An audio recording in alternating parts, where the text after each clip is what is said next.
My wife cheated on me with her boss, stole $200, $0 from our joint account, and now she's claiming half of our house in a bitter legal battle. I never saw any of this coming. Hello, everyone. Dear listeners, please share your thoughts in the comments section below. And don't forget to like, share, and subscribe. Now, let's begin the video. Using a throwaway for obvious reasons with certain specifics modified to preserve anonymity. I never thought I'd find myself in a situation like this. Honestly, I thought I had a good marriage, a solid life with Sarah. We had our ups and downs, but nothing prepared me for the bombshell that hit me out of nowhere. The thing is, I always trusted her maybe too much. She was the kind of woman who looked perfect on the surface. Beautiful, smart, confident, the kind of wife everyone envies. But then I started noticing little things that didn't add up. And honestly, I should have paid more attention from the start. It all began a few months ago when she started working later than usual, claiming she had to stay late at the office to finish some project. At first, I thought it was just typical work stress, but it kept happening, and she became more secretive about her phone. She'd hide her screen whenever I entered the room, and her excuses about her phone being personal started to sound hollow. I caught her deleting messages once, just a quick glance, but enough to see she was messaging someone from her work, a guy named Mark. She told me it was just work stuff, but I knew it was. Then the money started to look weird. Our joint account had been draining faster than usual, and I couldn't figure out where it was going. I was always careful with our finances. I kept track of every dollar. Suddenly, I noticed a huge withdrawal, $50, $0 from the account, made out to some offshore account I'd never heard of. I brought it up with Sarah, and she brushed it off, saying it was investments she was making for our future. But I knew that wasn't true. No way you make a withdrawal that big without my knowledge, especially not without telling me. One night, I decided to check her phone when she was out with her friends. I know, probably a violation of privacy, but I was desperate. That's when I saw the messages. Flirty, suggestive texts between her and Mark, talking about meeting up, about how hot she looked in her new dress, about her secret nights, and how she was so tired of pretending everything was fine. The messages weren't just friendly banter. They were full of sexual innuendos, plans to meet up after work, and a lot of talk about how she was so bored with our life and needed something new. I felt my stomach drop. I couldn't believe it. My wife, the woman I loved and trusted, was cheating on me with her boss. Mark was some guy in his early 40s, married with kids. It was all so sordid. I kept staring at her phone, trying to process what I was reading. It felt like someone had punched me in the gut. How could she do this? How could she lie to my face every day, act like everything was fine, and then go behind my back with someone like Mark? I remember the night I confronted her. I waited until she came home, trying to keep my cool. I was trembling inside but kept my voice steady. I told her I knew about the messages, about the money, everything. Her face went pale for a second, then she started to lie. She said I was paranoid, that I was reading too much into things, that Mark was just a friend, and the money, just some investments she was making for us. She called me crazy, said I was overreacting, that she loved me and would never cheat. But I knew better. I could see the guilt in her eyes. The way she avoided eye contact, the shaky voice when she lied. I felt a mix of anger, betrayal, and heartbreak all at once. I wanted to scream, to break something, but I held back. Instead, I told her I was done trusting her, that I needed time to think. That night was the worst night of my life. I felt like I was waking up from a nightmare I never wanted to be part of. My wife, the woman I thought I knew, was lying, cheating, stealing from us, and I was just supposed to accept it. The next few days were a blur. I kept replaying everything in my head, trying to make sense of it. I looked through our bank statements again, trying to piece together where all the money went. That's when I discovered the $200, $0 missing from our joint account, gone just like that. She had transferred it into that offshore account, claiming it was for business investments. But I knew better. I knew she was hiding something big, something I couldn't even begin to understand yet. It was like everything I believed in was falling apart. I felt numb, betrayed, and furious. And I knew I had to do something, but I wasn't sure what yet. After discovering the extent of her betrayal, the affair, the money, the lies, I felt like I was walking around in a fog. My mind kept racing, trying to connect all the dots, trying to find some sense of control in a situation that was spiraling out of control. I couldn't sleep, couldn't eat. Every time I closed my eyes, I saw her texting Mark, heard her lie to my face, and thought about that stolen money. It was like I was living someone else's nightmare. I started digging deeper, trying to piece together what she was really up to. The offshore account was a big red flag. I hired a private investigator. I needed to know where the money went, who she was talking to, what she was hiding. The PI found out that she'd been funneling money into multiple accounts all over the world. Some of it went to luxury vacations, designer clothes, and other stuff that didn't make sense for someone who was supposedly saving for the future. But what really set me off was the realization that she'd been planning this for months. She was meticulous about hiding her tracks, even deleting emails, clearing her browser history, and lying about her whereabouts. Meanwhile, she kept up the act at home. She'd cry, say she was sorry, claim she was stressed, that she loved me, that she'd never do anything to hurt me. She said Mark was just a mistake, that she was confused, that she didn't want to lose everything we built. But I knew better. I saw through her lies. I saw her desperation, her guilt, her need to manipulate the situation. Still, she insisted she was innocent, that she had no idea where the money went, that Mark was just a friend who was helping her with her career. One day, I decided to confront her directly. I sat her down and laid everything out. The messages, the money trail, the fact that I had hired the PI. Her face twisted into a bitchy sneer. She started yelling, calling me paranoid, accused me of spying on her, said I was crazy for suspecting her of cheating. She told me I was overreacting, that I was insecure, that Mark was just an old friend she'd known for years. She even had the nerve to say that I was controlling, that she deserved some freedom, that I should trust her. That was the moment I realized how deeply she'd lied. She wasn't just cheating. She was actively trying to gaslight me, to make me doubt my own instincts. I felt a surge of rage. How dare she treat me like I was crazy? How dare she steal that much money from us, lie to my face, and then turn around and pretend she was the victim? I knew I had to do something drastic. I couldn't let her get away with it, not after everything she'd done. I started to plan my next move. I knew I couldn't just confront her again and hope she'd change. I needed evidence, leverage, a way to hold her accountable. I also started thinking about what I wanted. Was I going to try to save this marriage? Or was it over? Honestly, part of me wanted to burn everything down, to make her pay for what she'd done. I was angry, hurt, betrayed, and I needed justice. I had to find a way to get back what was mine, to take control of my life again. That's when I made a decision. I would confront her publicly, expose her for everything she was hiding, and take back what she'd stolen. I started gathering my evidence, talking to lawyers, and preparing for the inevitable legal battle. I knew she'd fight me tooth and nail, that she'd lie and manipulate the system, but I was determined. I couldn't let her get away with this. Not without consequences. Not without me fighting for what I deserved. The more I thought about it, the clearer it became that I couldn't just let this slide.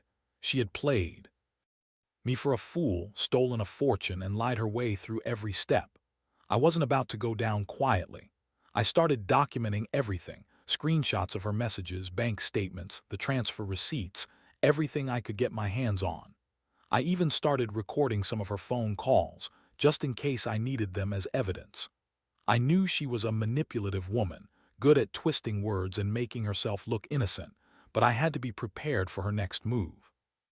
One night she came home late again, smelling of perfume I didn't recognize, her eyes darting around like she was trying to hide something. I played it cool, but inside I was boiling. I decided to confront her directly, knowing that I couldn't keep living in this state of uncertainty. I sat her down in the living room, looked her in the eyes, and told her I knew everything about Mark, the money, the affair, the lies. Her face contorted in anger and defiance. She scoffed, rolled her eyes, and started spinning her usual lies. "You're overreacting," she said. "You're crazy if you think I'm cheating. Mark's just a friend, and all that money, just some investments I was making for us." She threw out the words like weapons, trying to make me doubt myself. She called me paranoid, insecure, controlling. That's when I snapped. I told her I wasn't going to be played anymore, that I had enough. I told her I was filing for divorce and taking legal action to recover the money she stole. Her reaction was priceless. She looked genuinely surprised, then furious. She started crying, screaming, calling me a monster, saying I was ruining everything because I didn't trust her. But I wasn't about to back down. I had all the proof I needed, and I was ready to fight. The next few days were a whirlwind. I contacted a lawyer who specialized in financial crimes and divorce. We went through her bank statements, her phone, her emails. The lawyer confirmed that I had a strong case. The $200, $0 she'd stolen was clearly embezzled from our joint account, and the offshore transactions were traceable. I felt a strange mix of relief and anger. Relief that I finally had some control, and anger that she'd taken so much from me, for her own selfish reasons. I knew she'd try to spin it to lie her way out of it, but I was prepared to expose her in court. Meanwhile, she kept up her act, pretending to be the victim. She told her friends I was crazy, that I was just jealous, that she loved me and didn't mean to hurt me. But her actions betrayed her. She started withdrawing money from her own accounts, trying to hide what she was doing, but I already had everything documented. I knew she was planning her next move, maybe trying to run away or make a counterclaim, but I was one step ahead. I wasn't going to let her get away with it.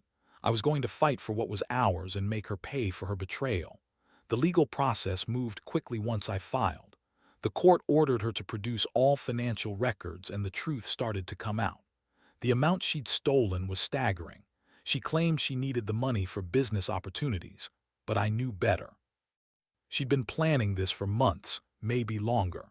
I felt like I was living in a nightmare, but I also felt a strange sense of clarity. I realized that I'd been blind for too long, trusting her blindly, believing in the woman I thought I knew. Now I was waking up and I was ready to fight. I wanted her to understand that her actions had consequences, and I was determined to hold her accountable. The courtroom sessions were brutal. Every time my lawyer laid out the evidence, screenshots, bank transfers, recorded phone calls, her face would twist into a mixture of anger and contempt. She tried to deny everything, calling me a stalker, a jealous fool, saying I was trying to ruin her reputation. She even claimed that Mark was just a business contact, that I was making up stories to control her, but the judge wasn't buying it. The proof was overwhelming. The judge ordered her to return the stolen $200, $0, and I could see her panic rising. Meanwhile, she started to get bitchier, more manipulative. She told her friends I was violent, controlling, that I was ruining her life. I heard whispers of her trying to turn everyone against me, painting me as the bad guy. But I didn't care. I had my evidence, and I was determined to see this through. I also hired a forensic accountant to dig into her financials. She'd hidden more money, I was sure of it, and sure enough, there were more accounts she hadn't disclosed. She was trying to hide her tracks, but I was catching her every step of the way. The worst part was seeing her face when she realized she was losing. She had always been the kind of woman who thought she was untouchable, that she could get away with anything. But now, her lies were unraveling, and she knew it. She started throwing tantrums, yelling at me that I was ruining her life, that she was the victim in all this. She told everyone I was some jealous, insecure husband who couldn't handle her success. But I knew better. I knew she was a lying, manipulative bitch who thought she could get away with anything. One day, she confronted me in the kitchen, tears streaming down her face. She begged me to drop the case, to forgive her, to forget everything. She said she'd do anything to fix this, that she loved me and didn't want to lose what we had. I looked at her and felt nothing but disgust. I told her it was too late, that her actions had consequences, and I wasn't about to let her destroy everything we built. I told her I was done playing her game, that I was going to make sure she paid for what she did. She screamed at me, calling me a monster, saying I was ruining her life, that she was just trying to survive. But I wasn't listening. I had made up my mind. I was going to take her to court for full custody of the house, for the return of the stolen money, and for her to be held accountable. I wasn't going to let her manipulate her way out of this. I wanted her to understand that she couldn't lie, cheat, and steal her way through life without consequences. The legal process was moving fast now, and I was determined to see it through to the end. I knew that once I had everything in court, she'd have no choice but to face the truth and face the repercussions. By now, everything was out in the open. The court hearings were intense, and her true colors showed through every time she tried to spin her lies. She was bitchy, snide, and insufferably manipulative, doing everything she could to delay, deny, and distract. But I had the facts and I had the law on my side. The judge wasn't buying her stories anymore. The evidence was too clear. She'd stolen, lied, and betrayed me in ways I never thought possible. She kept insisting that Mark was just a mentor, that the money was for her career, that I was paranoid and jealous. She even had the nerve to say I was overreacting and that I should trust her. I remember her sitting across from me in court, her eyes flashing with anger, trying to look innocent. But I saw right through it. I knew her game. She was trying to paint herself as the victim, but her lies kept crumbling under the weight of the evidence. Meanwhile, I was feeling a mixture of relief and rage. Relief because I finally had a chance to get justice, to recover what she stole, and to put an end to her manipulations. Rage because I couldn't believe I had been so blind for so long. How could she do this to me, to us, to what we built? It felt like my entire world had been turned upside down, and I was left standing in the wreckage. Every day I felt the sting of betrayal, the heartbreak of realizing she was never who I thought she was. In the courtroom, I also learned some harsh truths about her. She'd been planning her escape for months, hiding money, lying about her whereabouts, and trying to manipulate everyone involved. Her bitchy attitude and constant deflections only made her look worse. The judge finally ordered her to pay back the full amount she stole, plus interest, and to relinquish ownership of the house. It was a victory, but it didn't feel like one. It just felt like the beginning of the end. She refused to accept defeat easily. After the court ruling, she tried one last time to guilt me into dropping the case. She called me a monster, said I was ruining her life, and claimed I was destroying our family. But I had made up my mind. I knew I couldn't keep living with her lies and manipulations. I decided to move out, to get away from her toxicity and start rebuilding my life. The house, which she claimed she was entitled to half of, was now legally mine again. The money she stole was being recovered through the court system. Everything was heading toward a final resolution. Looking back, I realize how much this whole ordeal changed me. I learned that trust is fragile, that some people will betray you for their own selfish reasons, and that you have to stand up for yourself no matter how painful it might be. I also learned that revenge isn't about hurting her. It's about reclaiming your dignity and making sure she pays for what she did. I don't wish her harm, but I do want her to understand that actions have consequences. That's the thing I'll carry with me forever. Trust is earned, and when it's broken, sometimes the only way to heal is to fight back. Now that everything has played out, I spend a lot of time reflecting on just how deeply I was hurt, but also how much I've learned. The betrayal cut so deep I thought I'd never recover, but I did. I've come to see that some people aren't worth the trust you give them, no matter how much you want to believe in the best. Sarah's actions taught me that not everyone has good intentions, and that sometimes the only way to protect yourself is to fight for what's right. Getting through the legal mess was exhausting. There were moments I wanted to give up, to just walk away and forget it all. But I knew I couldn't let her get away with it, not without consequences. Seeing her face in court, so bitchy, so manipulative, made me realize how much she underestimated me. She thought she could walk all over everyone, lie her way out, and take what she wanted. But I was done playing that game. I fought for my dignity, my money, and my future. The house is now mine again, and I've started rebuilding my life. It's not easy, and I still feel the sting of betrayal every now and then, but I'm stronger for it. I've learned that revenge isn't about hurting her. It's about making sure she understands that her actions have real consequences. I've learned to trust myself more, to listen to that gut feeling that warned me something was wrong. And I've learned that sometimes, the best revenge is simply walking away and taking control of your life again. If there's one thing I want to tell anyone reading this, it's this. Don't ignore the signs. Don't be naive. People can surprise you in the worst ways. And when they do, you have to be prepared to stand your ground, fight for what's yours, and never let them see you break. Because in the end, the only person who truly has your back is yourself. Trust is fragile, but strength comes from knowing when to fight, when to walk away, and how to rebuild what's broken. I've been through hell, but I'm still standing, and that's all that matters.